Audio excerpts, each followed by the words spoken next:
Here is a beautiful image of Alex Gleason's 1892 New Standard Map of the World that was on projection at Modern College in Blackheath, England. It states at the top of the map that it is scientifically and practically correct. The way Gleason's map significantly differs from standard maps of the world is in its representation of the poles. As you can see by comparison with a conventional world map, the primary difference in Gleason's map is that the North Pole is actually situated in the centre of the Earth, and upon first glance the South Pole, or what is known as Antarctica, appears to be missing. Upon closer inspection, however, you realise that Antarctica is indeed present and makes up the majority of landmass on the map. Antarctica in Gleason's map is an encompassing ice ring that covers the entire outer reaches of Earth. Gleason's map has become somewhat of a canonical historical document for flat earthers. Many often reposting the image on the internet and heralding it as solid proof that refutes the heliocentric model of the Earth. Or in other words, proving that the Earth is not a spinning globe in space, but a circular, flat and stationary plane. This was not enough proof for me, and while I gravitated towards the idea of a giant encompassing ice wall as a neat concept, I knew that we had a vast amount of evidence proving the existence of space, spherical planets, and entire sciences dedicated to solving the mathematical conundrums of physics. I mean, we landed on the moon, for God's sake. Surely if the Earth was flat and stationary, then somebody would have realised by now. These brave souls did the unthinkable. They flew to the moon, they landed, took their first cautionary steps and planted the American flag. NASA sent multiple crews to the moon on subsequent Apollo missions. They even managed to film Apollo 17 leaving the moon. Stage pushed. Mission arm is out. Okay, I'm going to get the pro. 99 proceeded. 3, 2, 1. Ignition. Right away, Houston. That's your good. But wait, hold on. If this is footage of the crew leaving the moon and making the journey back to Earth, then who did they leave behind to film their craft take off? And wait, don't you think those colourful emissions on takeoff look kind of fake? I haven't seen any subsequent rockets produce these sort of dazzling colours, and I suppose they did admit that they had lost all their data from the mission. But maybe that was just coincidence. I started looking into NASA a bit more closely, and what I found was shocking. I can say with certainty that NASA is indeed lying to the world, and has been lying ever since its founding in 1958. But don't take my word for it. Sometimes you can't tell people the truth, you have to show them. So let me show you. Buckle up and sit tight, because Houston, we have a big problem.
technology, and that technology is virtual reality.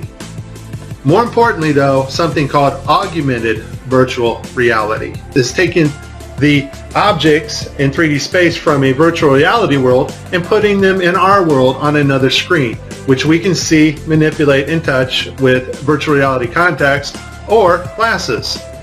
In this next segment, I'm going to show you how NASA grabs objects in 3D space, rotates them around, manipulates them. They can do this with water, with cloth, anything. And the cool thing about it is we can take what they're doing, what they're seeing with their contact virtual reality augmented lenses, and put that on a separate video layer live. Yes, live. And do it all in real time. 45 minutes straight of NASA messing up their virtual reality setup. I tried to pick some clips that were obvious and some not so obvious. Show you some of the contacts. We're going to see Tim Peake with his contacts in, but these are virtual reality contacts overlaid on the eyes so actors can interact with things in 3D space, all in real time. In this next shot, we will get to see the whole arm setup and the virtual reality glove that covers all the way down the arm and hand. This allows the software to broadcast what we see video-wise as his arm in a shirt sleeve. Okay, I have a lot of Tim Peake screw-ups, but this one here, this system glitches. The software does not track his hand properly, and Tim slips his hand underneath his other fingers, which is tightly holding onto the mic, which would be impossible. I don't think this is Tim's fault. Normally, Tim always moves his other fingers up while he slides his hand under. I just think the system didn't respond to his movements here. It's virtual reality.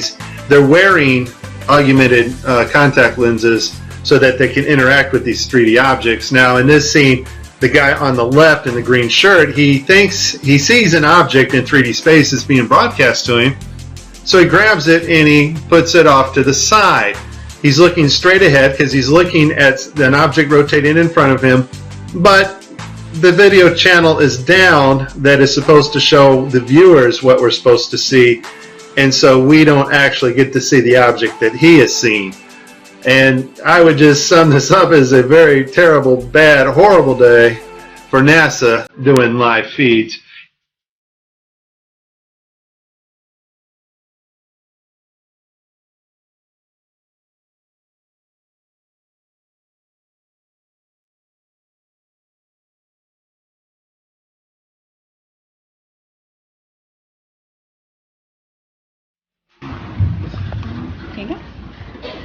So many times during spacewalks outside the International Space Station, we can see air bubbles rising up. Can you touch on how there are air bubbles in space?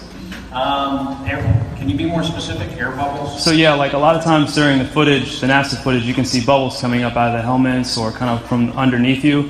How do you explain bubbles in space?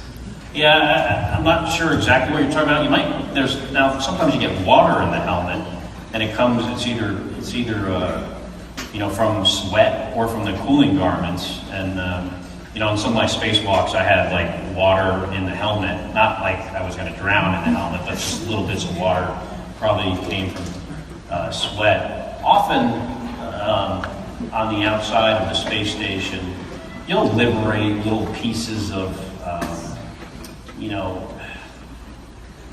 it's a really harsh environment out there, and the outside of the space station gets beat up pretty good. And sometimes, you'll see just little flecks of paint or something that you might have disrupted floating away from the suit. And, that's generally what that is. I've never seen any kind of air bubble anywhere. Yeah. Could it be that you're filming in an underwater pool and you're not really out there?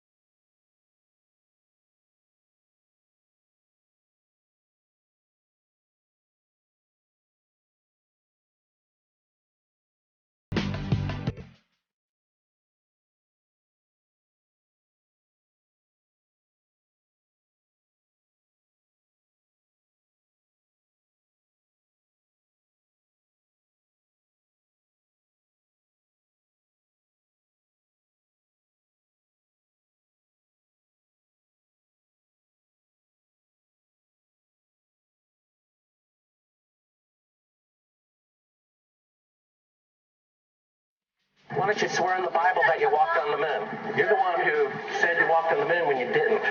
Calling the kettle black, if ever thought of it. Saying I misrepresented myself. Away from me. You're a coward and a liar and a thief.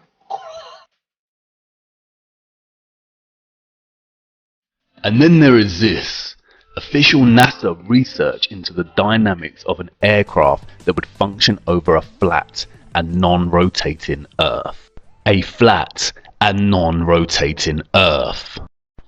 A flat and non-rotating Earth. What? I know NASA has a tremendous multi-billion-dollar budget, but why would the organisation waste funding research for an aircraft that functions over a flat and stationary Earth? I thought we lived on a spinning globe in space. Is this not like Toyota designing a new car that drives through lava? It would never be used and would be a tremendous waste of money. This is all fun and games until you really start to ponder NASA's lies. Why would the biggest space organisation, whose vision statement on their website claims that it is their goal to discover and expand knowledge for the benefit of humanity, lie? And where exactly does their multi-billion-dollar annual budget go? In the last 5 years, NASA's total annual budget between 2016 and 2020 totals over a whopping $100 billion. Why would they commit such fraudulent actions if they want to benefit humanity with their understanding and exploration of space? And if we cannot trust the most famous of all space organisations to give us the truth, then is the Earth really what we've been led to believe it is? And then I remembered the 1959 United Nations Treaty, which prohibits and regulates all global activity on the continent of Antarctica and ensures that the continent belongs to no nation. With Gleason's map in mind, I started to wonder whether Antarctica was really what we had been told it was. Was it really a freezing white untouched paradise where, as Sir David Attenborough shows us, penguins play in the snow? Could it really be a huge ice wall encompassing the entire Earth? And then something dawned on me and stopped me in my tracks. How did I not notice? It was staring me in the face the whole time. Gleason's map. Hidden in plain sight in the United Nations logo.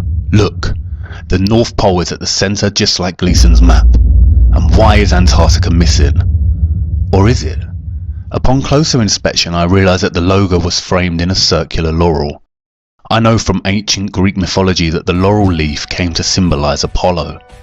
Apollo again, just like the moon missions. In ancient Rome, the laurel was not permitted for profane uses, and lighting it at the fires of the altar was strictly forbidden. And I knew from the treaty that the UN had strictly forbidden Antarctica from being explored and exploited. Was there a message in this?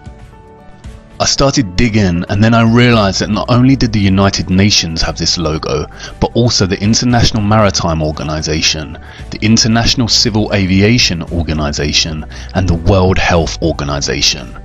The Maritime Organization polices the seas, and the Aviation Organization polices the skies. The World Health Organization controls all health and disease communications and guidance for the world, much like it has during the COVID-19 pandemic. Did the UN's military really police Antarctica with the maritime and aviation, or is it just an arbitrary treaty honouring the last unspoiled place on Earth?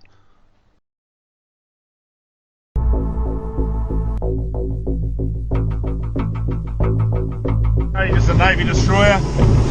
He will yield.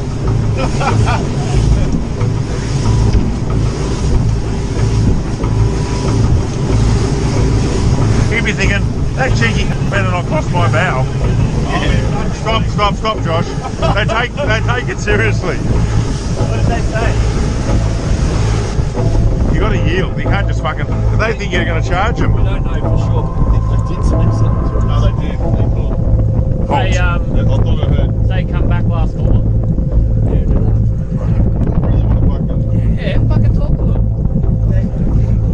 Actually going around. He's turning. Stop. He's turning. He is actually turning. He said about the ship yesterday. No, he is turning. Fucking hell, what have we done now? It's turning, Josh. Just sit still. He's slowed down, has he? Yeah, he's really slowed down. Not that we were in trouble. What for? It's coming to us. He's got the shits because... This is Warship Hobart, Warship Hobart, channel 16, over. 16. Yeah. Exclusion area, please report your intentions. Who the fuck's that? We're heading to the shelf to go... Just say we're out fishing, heading out fishing. Oh, we're just heading out fishing. Get the dinghies out, boys.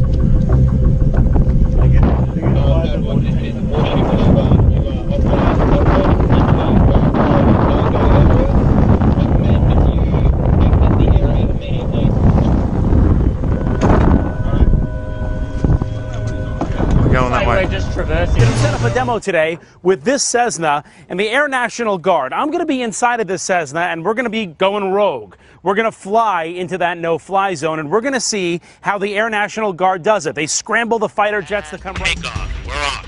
Flying for miles and miles until... Okay, we've just entered the no-fly zone now. Our pilots aren't talking to air traffic control, ignoring their calls to reach them. That triggers an alarm at the Air National Guard base. These fighter pilots scrambling to their jets. They're on alert and ready to take action 24 hours a day. Today, racing to their F-16s, suiting up, climbing on board, and rushing to the runway. Taking off to intercept our rogue Cessna. Reaching the target in just minutes. This is the view from the F-16. That's my Cessna right there. Intimidating as you would think it would be. Look at that fighter jet. He's right off our wing. Another F-16 swooping in on the right, calling us on aviation frequencies. You have been intercepted. If you hear this transmission, acknowledge the radio call and rock your wings. He wants us to identify ourselves. We're a rogue aircraft, remember, for this demonstration, so we're not going to respond at all and see what this fighter jet... You are ordered to turn to the northwest. The fighter jet giving us one last warning. After all of this, the pilots still won't listen. The plane won't leave the airspace. Will you shoot them down? If required, we'll execute the rules of engagement per the commander of the North American Aerospace Defense Command. And yes, we would do that. Shoot the plane down. If it meets the rules of engagement, yes, we would, to defend the airspace. Why are they policing the parameters of Antarctica in such a vigilant way? Surely they are just protecting the penguins and seals that we've seen so often in Planet Earth and Frozen Planet documentaries. I don't know, I'm not too sure anymore, because after I stumbled across this.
A giant ice wall, stretching for what seems to be hundreds and hundreds of miles. I don't know about you, but I find this footage deeply disturbing. With NASA's lies in mind and that great ice wall looming in the distance, I began to experience what some call cognitive dissonance. I went into denial. Of course none of this could be true, and of course our Earth is a spinning globe as we've been taught throughout our lives. It's one thing NASA lying, but are all the professors and scientists lying too? Is the National Geographic Channel lying? And what about Newton, Einstein, Hawking and Attenborough? Are they lying too? It's a complicated answer, and I will do my best to show you the truth. But before we look at the gatekeepers of knowledge and the trusted voices of our world, I need to show you more of our Earth. I don't want to lose you just yet. Come with me to part 3, where we will explore a few ways our Earth could work as a flat and stationary plane.